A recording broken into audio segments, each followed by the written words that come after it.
जय श्री कृष्णा। राधे राधे।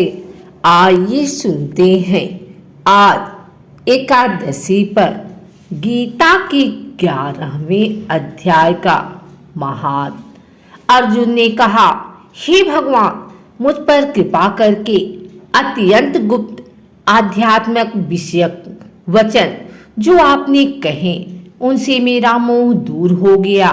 हे कमल नेत्र, मैंने जीवों की उत्पत्ति और नाश का कारण और आपका अक्षय महात्म्य आपके मुखारविंद से विस्तार पूर्वक सुना। हे पुरुषोत्तम, हे परमेश्वर, आपने जैसा कि मेरी इच्छा है। हे योगेश्वर, हे मधुसूदन, आप यदि मुझे उसके देखने योग्य समझे तो आप अपना वह अव्यय रूप मुझे दिखाइए। श्री भगवान ने कहा, हे पार्थ, नाना प्रकार के, नाना वर्णों के और नाना आकारों के मेरे सत सहस्त्र सहस्त्र दिव्य रूपों को देख। हे भारत, तुम वसु, रुद्र, अश्विनी कुमार, मरुदगढ़ और पहले कभी न देखे थे ऐसी आश्चर्य देखो। हे गुणकेश, चराचर सहित यह जगत देखो तथा और जो कुछ देखना चाहो आप यहाँ मेरी देह में देख लो, परंतु इन नेत्रों से मुझे नहीं देख सकोगे, इसलिए मैं तुमको दिव्य नेत्र देता हूँ, उनसे मेरा दिव्य रूप देखो। संजय ने कहा धृतराष्ट्र से, हे राजन, इस प्रकार के कृष्णचंद्र जी ने अर्जुन से कहा और उसको दिव्य दृष्टि देकर अपना अलौकिक रूप दिखलाया। उस विश्व रूप के अनेक मुख नेत्र थे, उसमें अनेक सुंदर सुंदर आभूषण तथा दिव्य आयुध सुसज्जित थे। देह पर दिव्य पुरुष दिव्य वस्त्र थे, दिव्य गंध शरीर पर लगे थे। उस समस्त आश्चर्य में अनंत देव के शब्द और मुख दिखाई देते थे। आकाश में यदि हजारों सूर्य के प्रभा एक साथ हो तो उस महात्मा की प्रभा एक साथ हो तो उस महात्मा की प्रभा की समता न कर सकेगी। उस समय अर्जुन ने देवाधिदेव के शरीर में अनेक प्रकार के विमल इस समस्त जगत को एकत्रित देखा। तब अर्जुन आश्चर्य से चकित हो गया, उसका शरीर रोमांचित हो गया।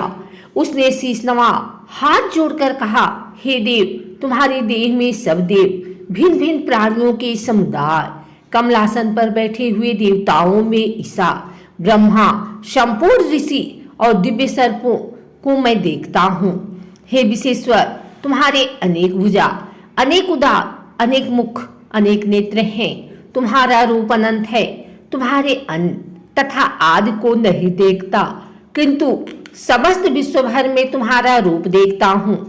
तुमको किरीट युक्त गद चक्र धरे, चारों ओर से दीप्यमान तेजो राशि, सर्वत्र चमकते हुए अग्नि तथा सूर्य के भांति प्रकाशवान दुर्निरीक्ष और अपरंपार देख रहा हूँ। मेरे मत से तुम ही ब्रह्मा जानने के वस्तु, विश्व की महान आधार, नित्य सनातन धर्म के रक्षक, पुराण पुरुषों, मैं आदि मध्य तथा अंत से रहित, अनंत शक्ति, अनंत भुजा, चंद्र सूर्य हैं। नेत्र जिसके कांतिमान अग्नि के सदृश मुख वाला, अपने तेज से संपूर्ण संसार को तपाते हुए देख रहा हूँ। हे महात्मन, पृथ्वी और आकाश के मध्य का वह अंत और समर्पण दिशाएं आपसे ही व्याप्त हो रही हैं। आपका यह अद्भुत और उग्र रूप देख तीनों लोग व्यथित हो रहे हैं।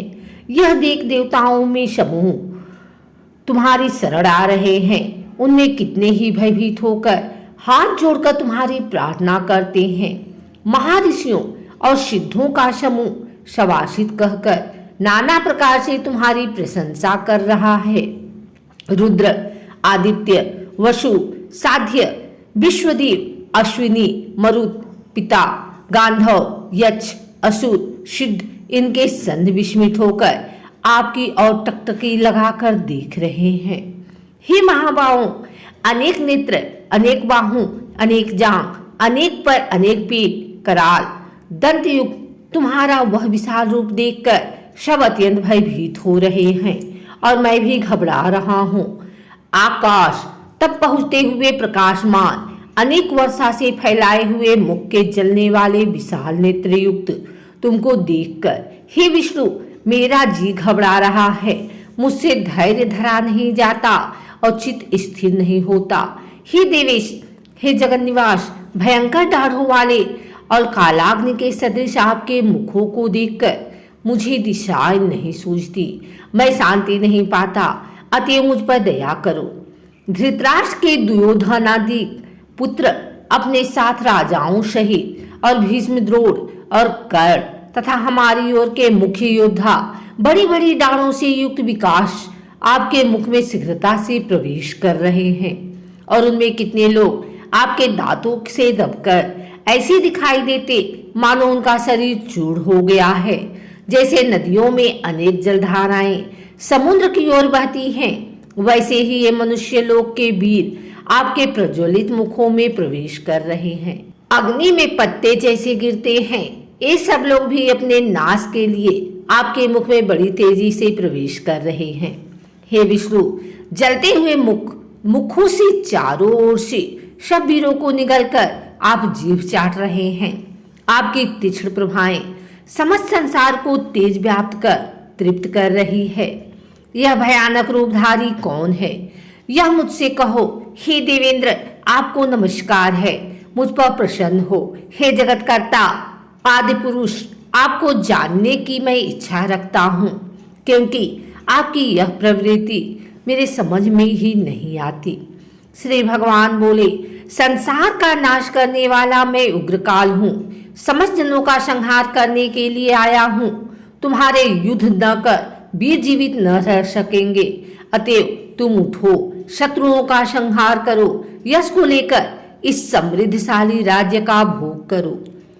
हे सवैव साचिन, उनको मैंने पहले ही मार रखा है, तुम केवल निमित्त मात्र ही हो जाओ। मेरे मारे हुए द्रोण, भीष्म, जयद्रथ, कर्ण और योद्धाओं को मारो, घबराओ मत, युद्ध करो, तुम संग्राम में शत्रुओं को जीतोगे। संजय ने कहा। इस प्रकार श्री कृष्ण जी के वचन सुन मुकुटधारी अर्जुन हाथ जोड़कर कंपित हुए और भयभीत हो साष्टांग प्रणाम कर नम्रता पूर्वक बोले, हे ऋषिकेश, आपके गुणगान करने से सब संसार प्रसन्न हो और प्रेम मग्न हो रहा है। राक्षस डरकर दिशाओं की ओर भागते हैं और सिद्ध आपको नमस्कार करते हैं, सो ठीक ही है। हे महात्मन, हे अनंत, हे देवादिदेव, हे जगन निवास, ब्रह्मा से भी श्रेष्ठ हो। आपको देवता क्यों न नमस्कार करें। व्यक्ति आप हो और अव्यक्त भी आप ही हो, तथा इन दोनों से परे अक्षर भी आप ही हो। अनंत रूप आप आदिदेव हो, पुरातन पुरुष हो, विश्व के परमाधार हो, ज्ञाता हो और ज्ञेय हो। श्रेष्ठ स्थान आप हो, विश्व का विस्तार करने वाले आप हो। आप वायु, यम, अग्नि, वरुण, चंद्र, ब्रह्मा और ब्रह्मा जी के पिता भी हो। आपको नमस्कार है और फिर भी बार बार आप ही को नमस्कार है। हे सर्वस्वरूप, आप अनंत वीर्यवान तथा अतुल पराक्रमी हो, आप जगत में व्याप्त हो, इसलिए स्वरूप हो। तुम्हारी महिमा को न जानकर मैंने तुमको अपना मित्र मानकर हे कृष्ण, हे सखे ऐसा जो तिरस्कार से कहा हो, सो प्रमाद से अथवा स्नेह से हे अच्युत अप्रमेय रूप तुमसे इन बोलों को क्षमा मांगता हूँ, जो कि परिहास से विहार, सोने बैठने और भोजन के समय अकेले अथवा मित्रों के मध्य में तुम्हारा अपमान किया है। तुम इस अस्थावर जंगम रूप लोक के पिता, पूजन्य और महान गुरु हो। त्रिलोकी में भी तुम्हारे समान कोई नहीं है, तुमसे अधिक अतुल प्रभाव कहाँ से होगा। इसलिए स्तुत्य इस तुमसे सिर झुकाकर प्रणाम करके यही प्रार्थना करता हूँ कि मुझ पर कृपा करो। हे देव, जैसे पिता पुत्र के, मित्र मित्र के और प्रिय प्रिया के अपराध को क्षमा करता है, वैसे ही तुम मेरे अपराध को क्षमा करो। हे देव, पहले कभी नहीं देखा ऐसा आपका रूप देखकर प्रसन्न हूँ और भय से मेरा मन व्याकुल है, इसलिए वही पहला रूप मुझको दिखाओ। और हे देवेश, हे जगन निवास, आप प्रसन्न हो जाओ। हे सहस्त्रबाहु, हे विश्वमूर्ति, मैं फिर आपको वही किरीट, गदा और हाथ में चक्र धारण किए देखना चाहता हूँ। श्री कृष्ण भगवान ने कहा, हे अर्जुन, मन प्रसन्न होकर यह तेजोमय, अनंत, आदि और विश्वरूप अपने योग के प्रभाव से तुमको दिखलाया है, जिसको तुम्हारे अतिरिक्त इससे पहले किसी ने नहीं देखा था। हे कौरवों में श्रेष्ठ, मनुष्य लोक में तुम्हारे सिवाय कोई वेदों के अध्ययन, दान, अग्नि, होमादि और घोर तप करके भी यह रूप धारण किया मुझको नहीं देख सकता। मेरा ऐसा भयानक रूप देखकर तुम व्याकुल और मूढ़ न हो, त्याग प्रसन्नचित होकर फिर तुम मेरा वही रूप देखो।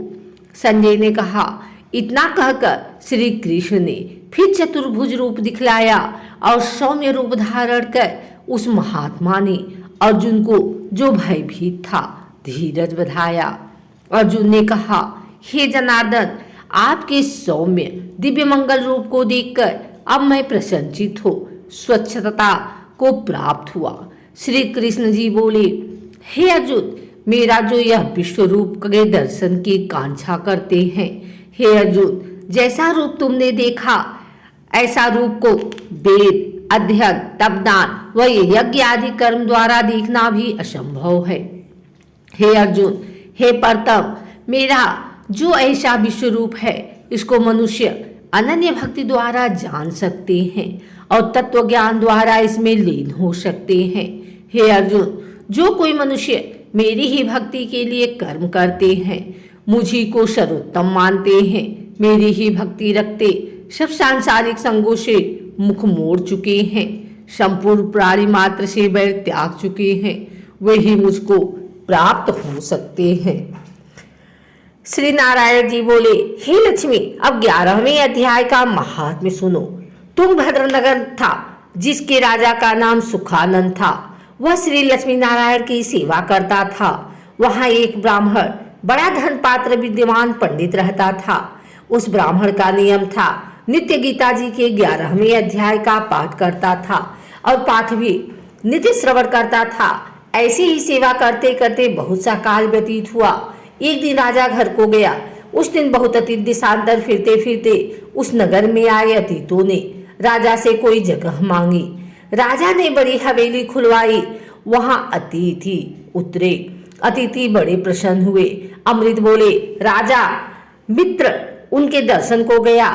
राजा का बेटा भी साथ ही था, कई मंत्री भी साथ थे। राजा का पुत्र खेलने लगा। वहां एक प्रेत रहता था। उस प्रेत ने राजा के बेटे को मार डाला। चाकरों ने राजा को खबर की। राजा यद्यपि सेवा करता, कथा श्रवण करता था, परंतु पुत्र के मोह से राजा के मन में दुर्बुद्धि आ गई थी। राजा बोला, हे संत जी, आपका दर्शन हमको बहुत फला है। एक पुत्र था, सो भी प्रेत ने मार दिया। तब ब्राह्मण ने कहा, हे राजा जी, चलो देखें कहाँ है तेरा पुत्र। राजा, ब्राह्मण, महंत सभी वहां आए जहां राजकुमार मरा पड़ा था। तब ब्राह्मण ने कहा, अरे प्रेत, इस लड़के पर कृपा दृष्टि कर, जो यह लड़का जी उठे। मैं तुझसे गीता जी के 11वें अध्याय का पाठ सुनाता हूँ, तू श्रवण कर, इससे तेरा कल्याण होगा। अब तू अपने पिछले जन्म की बात कह। तब प्रेत बोला, मैं पिछले जन्म में ब्राह्मण था, इस ग्राम के बाहर हल जोतता था। वहां एक दुर्बल विप्र आया था, सो एक खेत में गिर पड़ा। उसके अंग के रुधिर निकला। एक चील ने उसका मांस नोच खाया। मैं बैठे देखता था। मेरे मन में दया न आई जो इस विप्र को छुड़ा दूं। इतने में एक और पंडित आया। उसने यह देखा, मुझे कहा, अरे हल जोतने वाले विप्र, तेरे कर्म चांडाल के हैं। निर्दयी, तेरे खेत के पास विप्र का मांस चील तोड़ तोड़ कर खाती है और तू देखता रह, छुड़ाता नहीं। सो मेरे श्राप से तू प्रेत योनि पावेगा। तब मैंने उसके चरण पकड़कर कहा कि मेरा उद्धार कैसे होगा। तब पंडित ने कहा, जब तुझको कोई गीता जी के 11वें अध्याय का पाठ सुनाएगा तब तेरा उद्धार होगा। प्रेत अपनी कथा कह चुका। तब विप्र ने राजा से पूछा। राजा ने कहा, इसका उद्धार कीजिए और मेरे पुत्र को जीवित करें। तब विप्र ने गीता जी के 11वें अध्याय का पाठ किया और प्रेत पर जल छिड़का। तत्पर प्रेत के देह से छूटकर देह नहीं पाई राजा का पुत्र सावधान हुआ। प्रेत श्याम सुंदर चतुर्भुज रूप होकर खड़ा हो गया। स्वर्ग से विमान आया, उनमें चला गया। राजा का पुत्र भी गीता जी के 11वें अध्याय का पाठ सुनने से श्री नारायण जी परायण हुआ। वह भी विमान में बैठकर बैकुंठ गया। तब उस ब्राह्मण से राजा ने गीता जी के 11वें अध्याय का पाठ श्रवण किया।